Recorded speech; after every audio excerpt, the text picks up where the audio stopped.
Welcome to the MLB Prop Pick Show, powered by the Bad X. We got Game 6 World Series. Blue Jays up 3-2. The Toronto Blue Jays are one game away from winning the World Series here. Make sure you like, comment, subscribe. Good morning to the chat. One team could win the World Series today. Derek, I'm going to hit you with the pun. Is it trick or treat? Blue Jays win the World Series today. I think we're going to Game 7. Yeah, I kind of feel that way too. That's kind of how my picks are leaning to for this one. Obviously, Jingles will have a different opinion a little later for sure, but I do feel like it's probably going to go 7 here for the World Series. Let's get right into your pick right here because you do have one bet for this game, and I'd hate to lose numbers, but just talking about random things here. So let's get going. We're going to Caesars, and you are looking at Yamamoto. You're going under 18.5 outs plus 118. So once again, that's Yamamoto under 18.5 outs plus 118. Derek, you want to break this one down? Yeah, this one's scary because Yamamoto has thrown a complete game in both of his last starts. He's gone over 100 pitches in 3 of his 4 in the playoffs. But I'm not sure if they're going to have him do that again here. I talked about it with Snell 2 days ago, I guess it was, where like this is they're going to be seeing him for a second time. So do they want the Blue Jays to see Yamamoto 3 times through the order, 4 times through the order after already having seen him a few days ago? I'm guessing probably not, especially in a game that is, I mean, it's do or die. They have to win this game. And they've used their starters so much. We talked about the other day too, like the postseason strategy for the Dodgers was so much different than we've seen in previous years from other teams, where the game plan was kind of like, let your starter go 2 times through the order, pull him, use your bullpen. The Dodgers kind of took the other approach where it's like, okay, well, then you're seeing the bullpen guys a bunch of times. So let's do the starters go deeper so that the bullpen doesn't have that familiarity effect working against them so much. So they've kind of been doing that. So they have a bullpen that's fresh, that hasn't been seen a ton. Like, are you going to want Yamamoto to be seen for the 7th or 8th time by a batter? Or are you going to want, Blake Trinan or whoever to be seen for the 2nd or 3rd time? I don't know. We're kind of speculating on what the strategy is going to be for the Dodgers here, but I think in a game like this, they're going to be a little quicker to pull Yamamoto than they have been in previous games, especially if he's not dominating. I could be wrong. That's kind of my read on the situation. And right now, the bat is projecting 100 pitches for him anyway, and this is still showing really good value. So plus money to not go into the 7th inning in a do-or-die World Series game, yeah, I'm going to take that. Well, what is the break even? So the projection was about 100 pitches. Do you have like the break even price, or maybe the price you would stop? You wouldn't play this pass. Yeah, we've seen some crazy movements in the World Series on the player props. So yeah, and this one has been moving the other way. I don't know if after I give it out if that will stop, but it's been going up. There's some 19.5s out there, I think, that I saw. The theoretical break even at 100 pitches for the Bad X is minus 184. So I'm not taking it down to minus 184, but you have plenty of wiggle room on this one. You can certainly take it down to even money. I think minus 110, minus 115, you're fine. So I don't know if you'll have a decision to make after that, if it'll actually move that much. The 19.5 minus 126, someone's asking. I'm okay at that number. I prefer the 18.5 at plus money, but if the 19 is all you have, that is certainly fine. Yeah, it's kind of a scary one, but I mean, is he going to throw 115 pitches again? I don't think it makes sense for him to do that in this game. Yeah, you're saying so the juice is moving actually towards the over. I feel like when you get these games and it's like World Series Game 6 on Halloween, everyone's betting on it. Obviously, there's a bigger influx of money coming in onto these props than like a typical game on June 2nd on a Monday or something like that. So sure. when you look at if you're just like casually browsing, and he threw a complete game last game, and he threw a complete game before that too, right? Was it back-to-back Yeah, complete games? his last two. Yeah. Yeah, so back-to-back complete games, and you're looking at 18 and a half, 6 innings, you could kind of see how a lot of people might jump to play the over. And if you're just taking a For bunch of sure. money, you're obviously going to move it. So you can kind of see like where that's happening with the World Series. You see that in a lot of big games, like a Super Bowl or stuff like that, where props are kind of moving. They just have to. There's so much money coming in. You were talking about quick hook. We've always, me and Jingles have been going back and forth. When you're in different types of games. So like you're the 3 games in LA, they're back to back to back. You're kind of like, do we use the big leverage, high leverage arms today? For the Dodgers, this is it. You're down 3-2. And even like the fact that it's only 2 games, whoever throws today can throw tomorrow. It's game 7 of the World Series, right? So I feel like both sides, it's like you're not holding back. It could be multiple innings for relievers. Like you're bringing out your high leverage guys. You're using everyone. I saw this, someone in the chat was saying they were talking about Ohtani probably being available to throw in game 7 if it comes to that. Yeah, I saw that. And I think they lose the DH, but then they're saying he would play right field is what I think they were talking about. That's where he would go into the field. So when you're talking about everything's on the table at this point when you're talking about bullpen arms. So you're talking about the quick hook. You could definitely see where like that kind of comes in for Yamamoto here. So your bet is Yamamoto under 18.5 outs plus 118 at Caesars. I got to ask you before I let you go. This will be your last show too, because then if there is a game 7, it would be tomorrow. Before I let you go, what's your number 1 Halloween candy? Because producer Mick was saying Reese's, not even debatable. He's saying not even debatable. Powerade number 1. What's your favorite Halloween candy?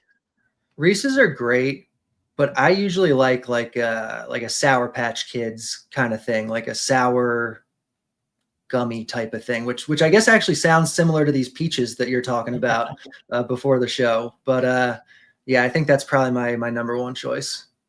You were talking about before the show last year on Halloween. We're doing an NBA show with Adam Scherr, and we're talking about the difference between Canada and the United States and the names of the candies. And he had no idea what the Maynard's fuzzy peaches were because we're in Canada, and that's like a huge candy in Canada. He had no idea in the States, and Derek didn't know either. So I would say that's like probably the number 1. Kind of, it's very similar to like a Sour Patch Kids. So that would be like, I'd say our number 1 candy up here. But all right, we'll leave it at that for you. Yamamoto under 18.5 outs plus 118. Thanks so much for all the picks this year. Thanks for coming on the show. There's a lot of people in the chat saying thank you. It's been a great year. Thank you everyone for the support, for everything. It's been a lot of fun. We couldn't do it without you. I couldn't. Yeah. Enjoy game 6. Enjoy Halloween, and we'll see you next year. All right. Have a good one. All right. Let's bring in Jingles now, because the chats are ripping with different types of conversations here, and I'm sure Jingles is probably reading all of them. I don't even have my background on. I'm all over the map today right now, trying to get this ready. That coming off a really good NHL day, trying to get our tier list together for our candy show for the hockey with Carlo, that I know he's going to screw up somehow with some terrible candy takes. But yeah, we're here. It's game 6. It's kind of Halloween. I know we should have been like half day at school for children, so we can figure this out. There's a 4:00 hockey game that's going to have a lot of goals, which is awesome. So like, who's playing at 4? Colorado and Vegas in Vegas. So they're doing a day game on Halloween? I guess so. Right, I gotta double check. Yeah, 4 p.m. in Vegas. Okay, so it just feels so random. But that's perfect. Like, who doesn't? I've been betting on national German soccer. National Nevada Day. So it's a holiday in Vegas. I'm guessing. I don't know. On Halloween? I don't know. I don't live in Nevada. Or is it the last Friday in every October? It's National Nevada Day. All right, let's get back onto the baseball here. So game 6, World Series, Blue Jays. Neither one of us has a money line bet in this game. More props. Dodgers about minus 140 on the money line. Did you look at the money line? What did you have any thoughts around it? Or you just think it's priced correctly? Yeah, I thought it was a much more fair price than looking at like plus 170, plus 175, which is, I mean, in sports, there's just that auto price in any matchup. I know in hockey's like 25 cents for home field, which turns into 50 cents to change of venue, right? So looks like baseball's kind of the same with Toronto at that price. They're like, 50 points off of the previous game. it's a tough one. Like there are some cool angles, and it's the same thing with that Bo Bichette play. Like you're trying to find angles. Like when you're betting over the course of a season, it's always good just to keep those same parameters in check, right? Because when you change it over a longer sample size, it messes everything up. But in these games, it's different. So there's like, especially with correlations in books, like Moto over 18 and a half outs and Jay's money line negatively correlates, but gives you a good multiplier, but it's very plausible, right? Like we saw Snell pitch 116 pitches while trailing the entirety of the game. And I know Derek has 100 pitch count, which is fine, but we've just seen Dave Roberts. And let's be honest, like Carty's play at 18 and a half is based on price. And you heard his break-even point at even money. His projection is 18.66 total outs, right? So, I mean, will he go under that number? Probability says, what, 53%? Am I the other way, or is it 48%? Close to a coin flip. But there's a chance that Dave Roberts just sits on his hands and just lets him go. 116, 111. Guys pitched, 3 games of 110 plus pitches so far in the World Series. If you're going to go down with your ship, you go down with your ship. And I think the only ship he wants to bridge that to right now is Sasaki. The chat saying Snell hit the K over. So I meant to talk about that with Carty. I knew there was something else I wanted to talk to him about. But so Snell hit the 116 pitches. Yes, and I was on David Schneider under 1.5 strikeouts. Yeah, you're just like, come on, kid. And he went 0-2 and he looked at 2 meatballs down the middle. So then it was 116 pitches. It was a season high, I'm pretty sure, right? 116 pitches, season high. He goes over. I also meant to mention he had Kiki Hernandez hit a home run last game. That was one of the props he gave out, plus 775, and he hit a homer. So that was a great call. And then but you seen that spot with Snell where it's like that's the spot where he should have went to the righty, right? Yeah. Take out Schneider, bring in Lucas. Or maybe he was just such a bad spot where they're like, I'd rather pitch 115 to Davis Schneider than bring in a righty and see Nathan Lucas, who's a better hitter. That's what I don't know what broadcast you're watching, but I was watching the Fox, so like the American one. Yeah. And when I'm assuming you're probably watching the Canadian one, but when Schneider came up, because Schneider had homered off him the first at bat, when Schneider came up, John Smoltz was literally like, here comes Dave Roberts to take out Blake Snell. No. And then he's like, oh, pitching coach. It's Mark Pryor. Yeah. And then they're like kind of confused. And he's like, I guess sure. you don't want him to face Nathan Lucas. And then, he strikes him out. And then that's how But like, let's be honest, like Blake Snell, everyone's complaining about Blake Snell being a whiny little baby. He's not wrong, right? Like Davis Schneider's home run was like 98 off the bat. It wasn't an expected home run in many chances. The triple down the line was just terrible defense from Teoscar. Oh, brutal. Yeah, right. Like that's when you said Ohtani could go to right field. That gives that more legs because that was a brutal play, and he looked like he was just kind of lollygagging to get that ball. Just jog. Like what are you doing? I had during the NLDS, I had Dodgers money line against the Phillies, and he had like kind of like a similar play. And like you're watching it and you're like, run, like what are you doing? Like it's the postseason, like chase the ball. And then I think it was the Dodgers broadcast, like radio broadcast, they're playing like it's a summer day in July. Like there's no sense of urgency. How many wild pitches they had? Like 5 or 6. Like Barger, I'm telling you, man, that 18 inning game took the wind out of the sail of those old players over in the Dodgers lineup. Yeah. Yeah, they had like all wild pitches, and then like the Blue Jays are good defense, not making mistakes. Like they're playing like it's Game 5 of the World Series, and the Dodgers are not. What'd you think about? Chat's asking, what'd you think about Snell saying he was unlucky? For me personally, nothing bothers me more than athletes not giving credit to other athletes. I hate when No, that's fine. I don't mind it. Like I've crapped on Snell for looking like a greasy uncle straight out of 1997 who lost his children in a divorce and has been on a bender for too long with the bags under his eyes. But like, I don't care about that. If you look, those pitchers I know are looking at all the metrics after every at bat and going like right to Baseball Savant and being like, what was the expected batting average off that bat? Oh, it was 0.23. Oh, that's lucky. Right. You know what I mean? Like those are the excuses. data has given pitchers the excuse to say things like that. Yes, I mean, it gave up a leadoff knock to Davis Schneider. Davis Schneider just knew what to do in the moment. That's a weird thing to say. Davis Schneider just did more homework in that situation, and Blake Snell didn't think enough. You know what I mean? So Schneider did the thinking, did the approach, did the adjustment, and Snell just said, I'm just going to throw this crappy batter meatball, and he did, and then he paid for it. Yeah, and Schneider was looking for it. Yeah, he's just like, I'll just get ahead 0-1. First pitch of the game, no big deal, right? And yeah. Boom. It's 1-0.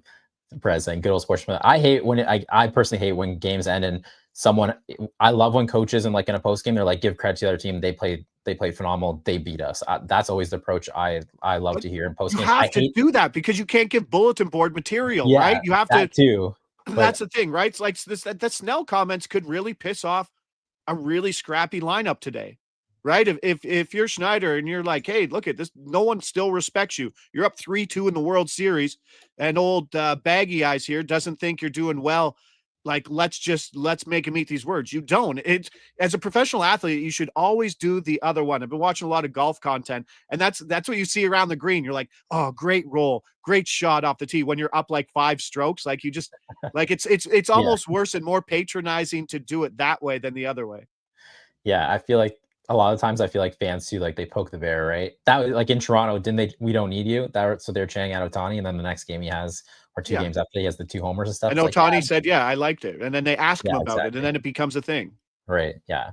Keep away from the bulletin board material. All right. So I know we'll get to the picks, but there will be some issues with this Jays lineup because they said George Springer is going to come in. I don't know if he'll start, but Bo Bichette's been the DH, and I don't think you can have George Springer in the field and Bo Bichette not be DH. So there'll be an interesting spot what they do with Springer, and things will certainly look a little different than the last time they saw. I think than the last time they saw Yamamoto. I think Springer's pinch hitter. I think that's where it goes. I agree with you. I think he's a pincher. I don't think he's a starter. Honestly, I feel like it's probably it's a great spot to even just have the guy on the bench as like a threat, or even if you need a big hit, it's like you can throw him in. You have a good excuse to put a really good hitter into a clutch spot, right? Yeah. They must, like, after the 18-inning game, you could have taken Springer off the roster and brought a pitcher. Exactly, they didn't. And they didn't. So they must feel at some point Springer's coming into one of these games. They must feel like he can play. You wouldn't just do that for fun. You don't keep him on the roster just for fun after an 18-inning game when you have no pitchers and nobody has pitchers. I mean, you're almost hoping there is a spot where you could take someone off the roster and bring in a pitcher. So the fact that they kept him on the roster and didn't do that after the 18 game tells you he has to be coming into one of these games. So betting angle, looking at Springer, if he starts, you're going to see those exact same swings that he took in Game 7 versus Seattle, where he was already banged up. And then he took another pitch off the hand in this series too. I believe it was this series, starting to blend in my baseball, which is never a bad thing when you're playing this many games. But you'll see him, like, he's not going to cheat a swing. He's not going to give you a Jimenez swing where he's just going to get bat on ball. He's going to go full swing and hopefully go yards so he doesn't have to trot the bases anywhere. And that's what we saw in Game 7 versus Seattle. I'm like, his swings have been awful, but it only takes one to run into it. And I think that's the approach. So whether that's, if he starts, you go like over 2 strikeouts, over 1.5 total bases, right? Like work with the correlation that way, because that's how it ends up. He'll play the whole game, but like his K rate is high today, but his potential for total bases with the way he's going to swing is certainly high as well. If he's not in the starting lineup, he also kind of creates a scenario where he creates pinch hit risk for like a Barger or some of those guys, right? Like some of the lefties. Barger's not coming out. Bart, you think his defense, not pinch running for him again? No, that was a giant mistake. So, but he kind of creates pinch hit risk for people around the diamond for the Blue Jays, because at some point Springer could come in for them, right? So, but Schneider's a buddy coach, right? Like you saw, Trey Savage was supposed to come out of that game like twice, and he talked his way back into it. And Scherzer talks his way back into things, and Bo's talked his way back into this lineup despite not being able to run at all, right? If you can find a ground into double play prop, like I said last, like scour the internet, scour the books. That's your highest grounded to double play rate right now. And I just think that Springer's probably going to talk his way into this lineup today.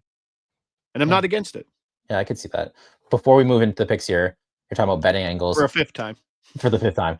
for next year, put it in the back of your mind, Trey Savage as a strikeout ladder pitcher has to be on the table, because when the splitter is on, it is strikeout. Like, it's nasty. And like, for next year, when you're looking at player props, like if it's totals like 5.5, 6.5, 7.5, like I feel like he's someone you could ladder. And when you catch those days where the splitter is splitting, I guess, then man, like that's a pitcher who, when it is on, it is going to be strikeout after strikeout after strikeout. So I was thinking about that when I was watching the game. Let's actually get into the picks now. Now, before we get to it, splitter be split. Yeah. Now watch. If Sasaki comes in, here's what my buddy, good baseball buddy says. So splitters right-handed. It's interesting. A splitter splits onto the arm side as a right-hander, and you'd rather be a right-handed hitter hitting that than it falling away from you as a left-hander. So that's why sometimes righties are better to face versus righty splitter pitchers.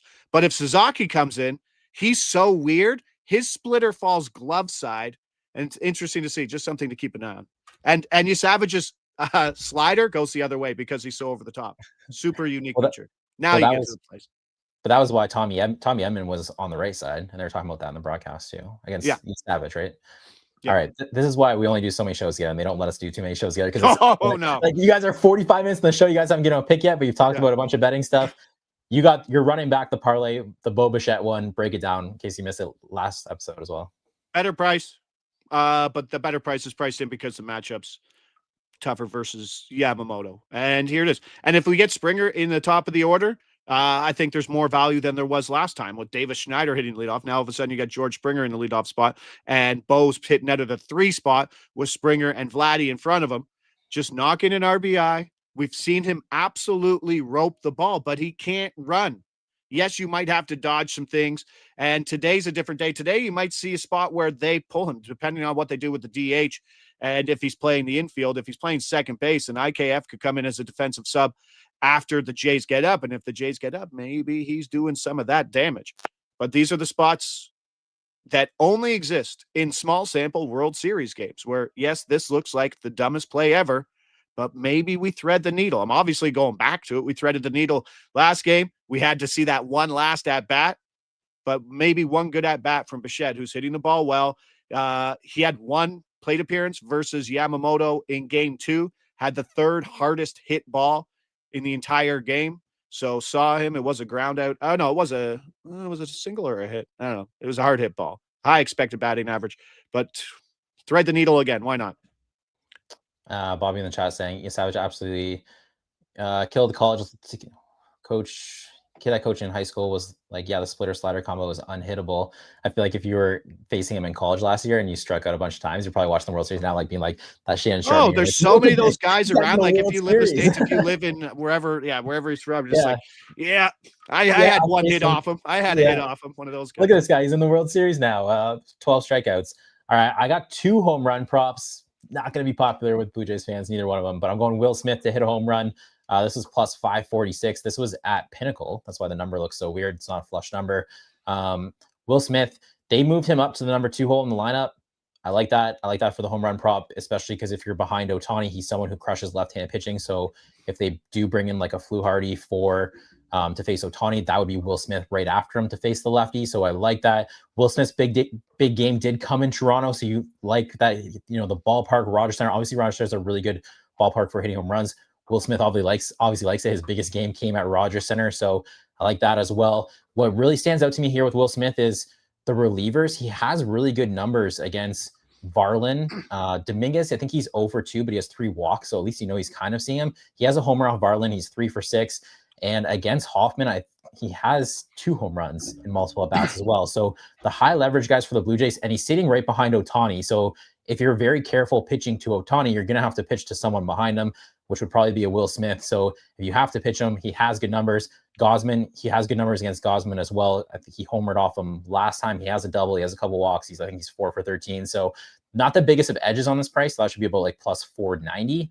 And a lot of spots are trading around plus 500. So maybe shop around for that one. But I'm going to go Will Smith. I just like the spot in the lineup, like the number. So I'm going to take Will Smith to hit home run there. You have another parlay. You're going Yamamoto over 18.5 outs, and Ernie Clement hits, runs, RBIs combined. Yep. Sorry, Carty. I apologize. I didn't want to bail on it. I do like this spot.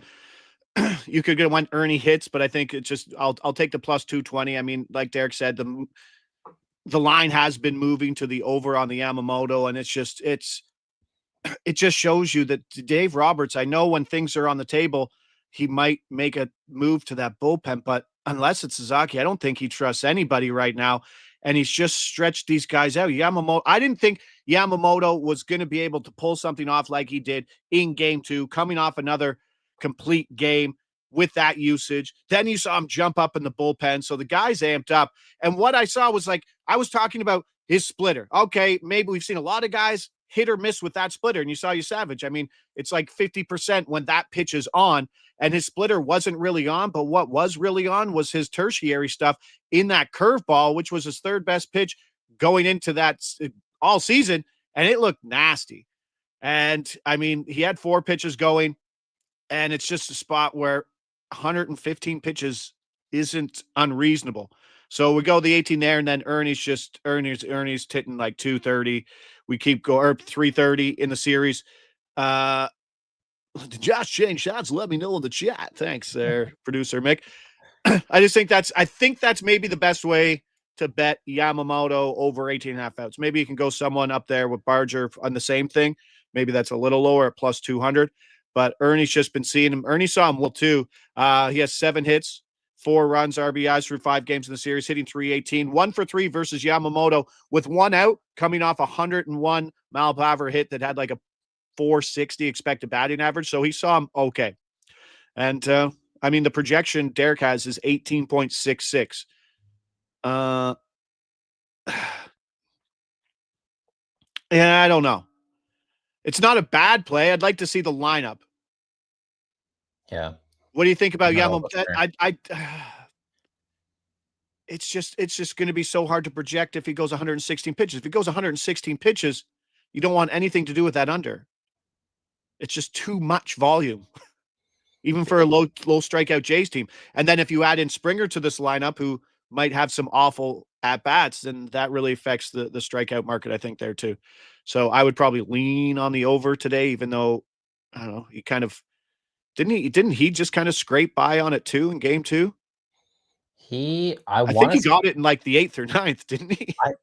I think Derek's been burned twice. Yes, that was it. Derek had the under, and it was like on his 116th pitch. But I think that was the previous series. I don't think it was his strikeout prop against the Brewers when he threw the complete game, and he got over the strikeout on the last batter. So he's had 2 strikeout props where Blake Snell goes career or season high 116, gets on the last batter, and then he had Yamamoto go complete game and go over as well. So he's had 2 just awful beats for starting pitchers on the strikeouts there. I have another home run prop. My dad was at my house yesterday, and he goes, "Can you stop giving out Dodgers to hit home runs? I'm rooting for the Jays." And the answer is no. I'm going Mookie Betts to hit home run plus 550. I just didn't really see too many edges with the Jays hitters for home runs. Say Yamamoto is obviously a really good pitcher. I'm going Mookie Betts plus 550. He's done nothing in the series. This is you're looking at though, and you're like, okay, he's faced Kevin Gausman 54 times in his career. That's familiarity, always advantage for the hitter. That's a lot of at bats. The majority of them probably came when they were Orioles and Red Sox, so it's probably quite a while ago, if we're being honest. But he has 3 home runs against him. The thing is now the familiarity factor. So on top of the 54 at bats, he just faced him in the series a couple days ago. So now it's like if you hadn't seen him for a while, now he just saw him a couple days ago. Mookie Betts is really good against a 4-seam fastball from right-handed pitchers from an arm slot similar to Kevin Gausman. So at plus 550, projections have this about like plus 460, that good of a price. I know he's done absolutely nothing in the series, but I just felt like at that price with the history against Gausman, he also has Will Smith. It's kind of very scary for Jays fans because if you're careful with Ohtani, Mookie Betts and Will Smith are sitting right behind Ohtani with really good numbers. He has 2 home runs against Jeff Hoffman as well in his career, and I think he has good numbers against Louis Varland as well. I think Dominguez was kind of the guy who has shut out Will Smith and Mookie Betts. I think they have a couple walks against him, but other than that, so I'm going Mookie Betts to hit home run plus 550. You have one last pick here, and you're going with Vladimir Guerrero Jr. for the over on his total basis. You want to break this down? Total basis. 1 hit. Let's get it done here. 2 hits versus Yamamoto. 113.9 off the bat. 103.2 off the bat. He had 1 hit in that game, and that was that rocket off the wall that was a long single. It went under, but He's gone over in this every game so far in the series. He's 8 for 22 in the series. He has a hit in 4 of the 5 with that only loser. Like I said, coming with that rope off the wall versus Yamamoto. He had 3 balls in play versus Yamamoto in game 2. 930 expected batting average, 460 and 350. He saw him well. He saw that curveball in his first at bat where he's like, oh, no, thank you. Yes, it is a Canada Day hat. And you saw Vladdy kind of shake his head saying, yep, that curveball was up. He could have done some damage. And if you, I don't know, if you care about swing speed, Vladdy's swing speed right now is elite on all 3 pitches coming as elite speed. All 4 at-bats, his final swing, all coming at 75 or above. Vladdy MVP is like minus 200 now. Yeah. I wouldn't be jumping out to get that. I know he's leading in average, but like, I still think maybe like a Kirk miracle today, like a walk-off Kirk hit could take it. Maybe a walk-off Barger hit could do it. And someone was saying Yamamoto at 13 plus 1,300. That's a tough one too, because are they like, if they push to game 7, he has no role in game 7. And then if there's game 7 heroics, it's tough to be like, yeah, let's go back to Yamamoto in that spot. But Yamamoto in his favor does have it that none of the other Dodgers players are really dominating. Like Ohtani's up there plus 250, but like his numbers are on par with Will Smith and Max Muncy in terms of hard hit balls and balls leaving the yard, I think. I think having absolutely no role in game 7 would be a hard sell for win the World Series MVP. The one, because before the series started, my cash out was 17 cents this morning on Blake Snell to win World Series MVP. Obviously, he's not even close, but he could at least have some role as a game 5 starter coming in game 7, maybe the bullpen. Yamamoto being in game 6 starter. I just feel like he can't win it today. And if you go to game 7, no role, I feel like that's a hard sell. I think you're close. Like you're saying, Vladdy minus 200. I think Kirk's pretty close. You know, if Kirk does 22 to 1. He's 22 to 1 right now. Yeah. If he had a home run, or if like he has a role today, yes, then he can or jump. Throws out someone stealing, or just some stuff that like kind of, I feel like he's pretty. I feel like he's closer to Vladdy than that implies. But yes, we are working tomorrow. Yes, on our we will. off. So I was going to address that too, because Chris was saying John really wants us to go 7. I'm actually going to get burned big time because I played the Let's Decorate the House for Christmas card to earn some points on November 1st, Saturday morning into the afternoon. And then I had to break it to her that if there's game 7, we have to work. We're going to be working in the morning doing a show. And then she's like, I thought we were decorating for Christmas. So I actually, I'm like backfired. Okay. If we had 20 more minutes in the show to talk about what you just said, then yeah, you guys are decorating for Christmas on November 1st. You got to earn points with the wives. They love to decorate November 1st. It's the start of Christmas seasons for them, but I'm going to get burned because we're probably going to end up working. Well, the Jays could win tonight, but if we end up working, that's going to backfire big time. We will have a show today, game 7, 9:15 a.m. Eastern. We'll be back tomorrow if there is a game 7. We got to let Josh go because he has the NHL show. So coming up at still got to find picks for another game. So coming up at 10 a.m., Josh and Carlo NHL show. They'll be breaking down Halloween candy as well. Enjoy game 6, Blue Jays fans. This could be the one you could win the World Series. If not, we will be back tomorrow, game 7, 9:15 a.m. Eastern. Good luck with your bets. Enjoy game 6 of the World Series, and happy Halloween to everyone. Yes, Perez. Good point. Your first Christmas, right? First family Christmas. Yeah. I apologize. You're excited. Yeah. Wait till 5 years. Wait till 5 years.